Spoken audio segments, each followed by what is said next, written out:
There's an heaven in my heart. I remember when you said that you would be here forever. Then you left without even saying that you leave it. Ano kasi yan? Nagkakatakot. Ouch. To whisper in my ears, but there's an heaven in my heart that I remember. Ayan guys, ngayon magluluto tayo ng isang damit sa washing machine. Niluluto natin siya within 65 minutes. Okay? Para na si Auntie Martes mag-vlog habang naglalaba. Okay, this is my washing machine. We're going to cook a big shit. Yes, and that. Okay, before we start to work, cook.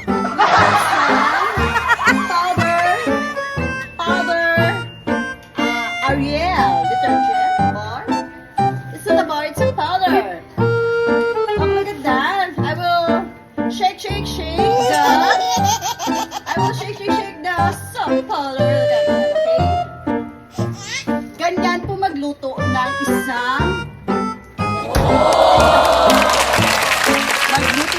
beach chef. And after we cook that one, we need get to start. Okay, we need to push this one, the blanket, and to start like this. Oh, try na po na tawag mag-vlog ba? Ha? I'm your helper ngayon. Ako ang labadera ngayon. Look at that. Diba? Actually, social naman yung washing machine ko. Kaso ni talaga ng agadas. Ganon.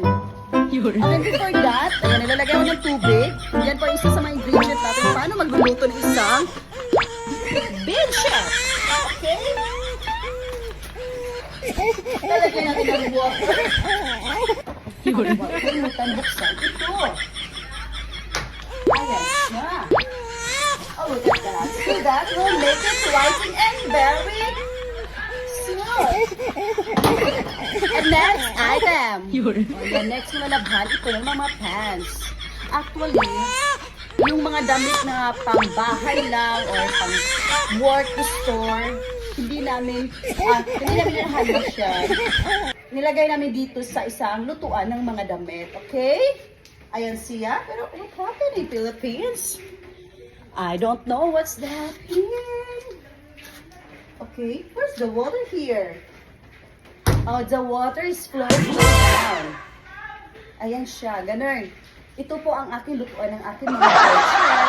Ako hindi ako napapa-laundry minsan kasi I want to do my own wash my bedsheet.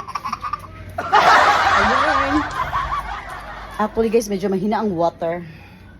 Actually, maganda to siya kasi digital na. O, di ba? Mayakbang. O, ayan. And after that, in 62 minutes, I will back. Okay, see you!